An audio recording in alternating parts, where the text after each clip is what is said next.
आज का जो प्रोग्राम है ये किस चीज से संबंधित है? ये सज्जन शक्ति संगम। हाँ। समाज में जो ऐसे बंधु हाँ। जो समाज हित में कुछ कार्य करते हैं, अच्छा। जैसे परिवार प्रबोधन है, पर्यावरण है, और समाज की जो अच्छी गतिविधियों में कार्य करने वाले ऐसे बंधुओं के लिए आज ये कार्यक्रम रखा गया है। अच्छा। तो उनका उद्बोधन के साथ साथ उनका सम्मान भी होगा। जैसे RWA के प्रधान हैं, वरिष्ठ नागरिक हैं, और समाज में जो ऐसे ख्याति प्राप्त व्यक्ति हैं, आज उन लोगों को सम्मानित किया जाएगा।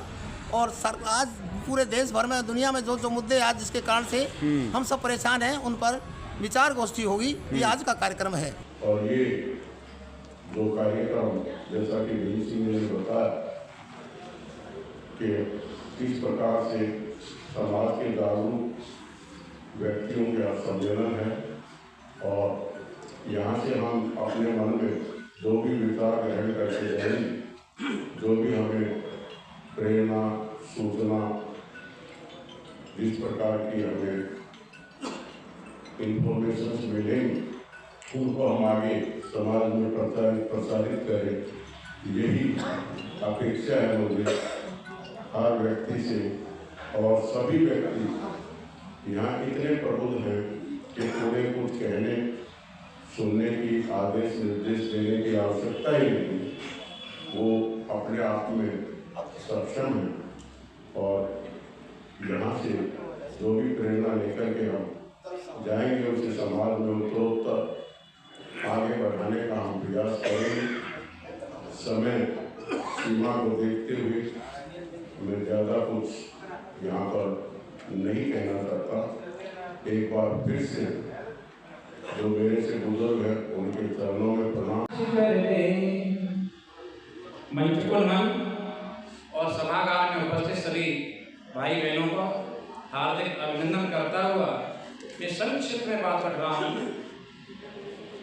देखिए, आजकल चाहे कहीं बैठे हों और ये बात कहते हुए बुजुर्ग मिल जाएंगे आपको कि आजकल के बच्चे हैं वो सम्मान नहीं करते, आजकल की पीढ़ी ठीक नहीं है।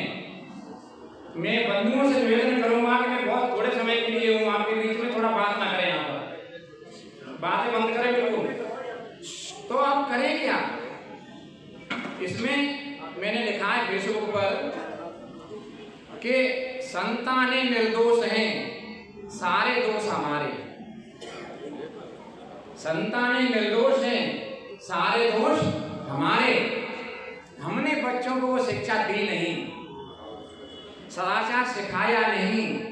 यस्मिन् देशे ये आचार पारंपरिक क्रमागतः, हमारे यहाँ सदाचार परंपरा से आता था। जैसे हमारे पिताजी ने दादा की सेवा की, दादा ने अपने पिताजी की सेवा की, बच्चों ने देखा, देख करके बच्चे भी करने लगे। आज हम कर नहीं रहे, चाहते हैं। तो मेरा निवेदन संक्षिप्त में ये है कि जिनके माता पिता जीवित हैं वे खुलेआम अपने माता पिता की सेवा करें। तो आप और बच्चों से कुछ मत कहें, बच्चे देखेंगे आपको सेवा करते हुए, बच्चे अपने आप सेवा करें। मैं सही कह रहा हूं ना? हमने करना बंद कर दिया है। हम दूसरों से कहते रहे कि करें, हमने नहीं किया। और क्या क्या विचार हमारे यहाँ भरे पड़े हैं, हमने स्वीकार नहीं किए, व्यवहार में नहीं लाए। अयम निजय परो वेदी गणना चेतसाम उदार अंतर्गत जिस प्रकार की सज्जन शक्ति यहाँ एकत्रित है, एक से विद्वान, सेवाभावी, उत्कृष्ट विचारों और भावनाओं के लोग यहाँ उपस्थित हैं, तो यह स्थान एक आश्रम, एक गुरुकुल, एक प्रेरणा स्थल बन गया है। यहाँ जो भाव हम सुनेंगे, जानेंगे, धारण करेंगे, वो न केवल हमारे विचारों को, हमारे व्यवहारों को, बल्कि हमारे संकल्पों और हमारे भावी जीवन को भी प्रभावित करेगा। विषय है स्वदेशी। 1830 इसी प्रकार का सर्दी का मौसम, महर्षि दयानंद काशी में एक प्रवचन कर रहे थे। उस प्रवचन में वहाँ के कलेक्टर, जो कि एक अंग्रेज अधिकारी थे, वो भी उपस्थित थे। तो महर्षि दयानंद ने राजा के गुणों का वर्णन करना आरंभ किया कि कैसी व्यवस्था उसे करनी चाहिए, कैसा प्रबंधन करनी चाहिए, कैसी व्यवस्था होनी चाहिए।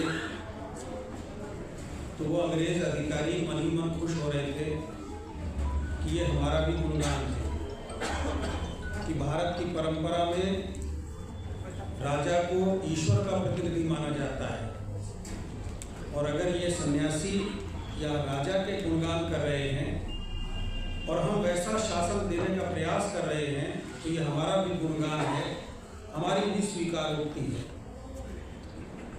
लेकिन जब सभा के अंत में उन अंग्रेज अधिकारी ने महर्षि से पूछा कि जो विचार आपने राजा के संबंध में प्रस्तुत किए हैं तो वो ब्रिटिश सरकार के बारे में भी ठीक ही मालूम होते हैं, तो इसका अर्थ है कि आप हमारी सत्ता को स्वीकार करते हैं, हमारी सरकार की प्रशंसा करते हैं। तो महर्षि दयानंद ने कहा, कदापि नहीं। अगर स्वदेशी राजा कुछ गुणों में कम भी है, प्रजा के शासन में कुछ कमी भी कर जाता है, तो वो भी श्रेष्ठ है। लेकिन कोई विदेशी राजा कितना भी श्रेष्ठ होने पर हमें स्वीकार्य नहीं है। ये स्वदेशी का वो पहला।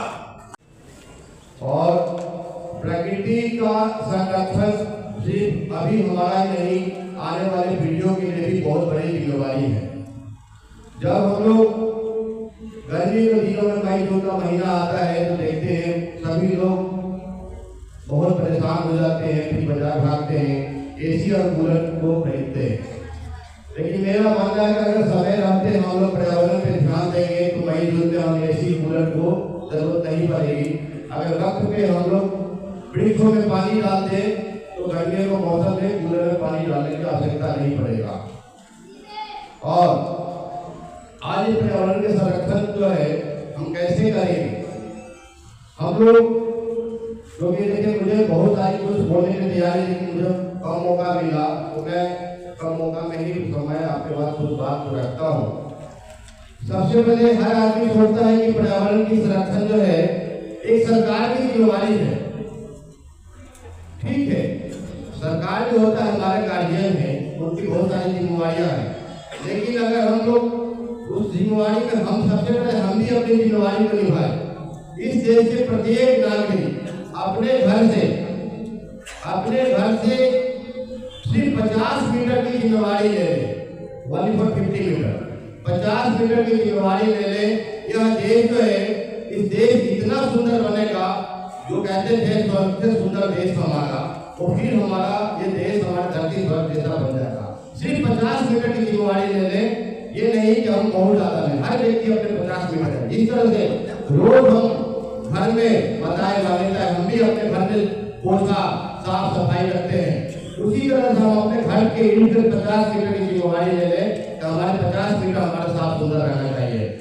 कुछ चित्र हमारे श्री श्याम वर्गी वाले मेरे बेटे बेटे सुनिए उनका अब अध्यापक हैं, तो इन्होंने भी अपने दुकान के नाम से कुछ चित्र बनाए, तो मैं सभी का धन्यवाद करता हूँ।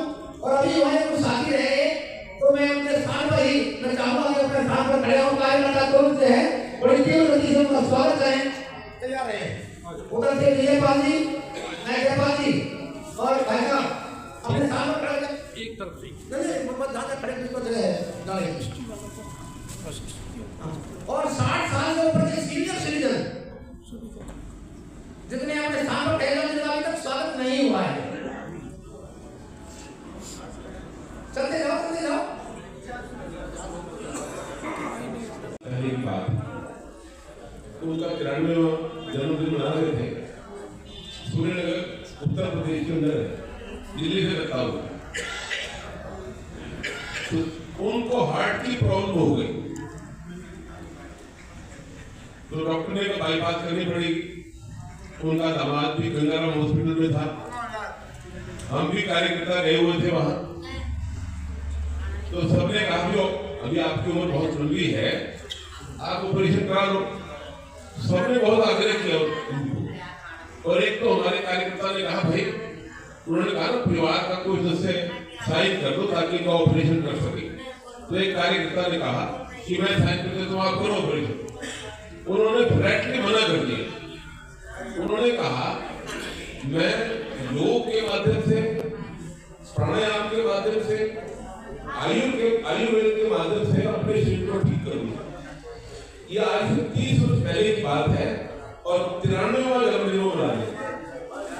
जिनको बाईपास सर्जरी हुई हो, उन्होंने बिना ऑपरेशन किए 30 साल तक अपने शरीर को ठीक रखा और अब भी वो स्वस्थ है। तो भारतीय स्वदेशी पद्धति है, अभी स्वदेशी का एक विशेष दिया है, जो स्वदेशी पद्धति है वास्तव में विश्व के अंदर सबसे बहुत अच्छी पद्धति है। तो अपने कार्यक्रमों में बनाना, हमें उनके कार्यक्रमों में जाना, उनके साथ बैठना, उठना, खाना पीना, ये अपना स्वाभाविक रूप से चलना चाहिए। तो ये समृद्ध समाज का निर्माण करने के लिए दूसरा है पर्यावरण युक्त जीवन शैली।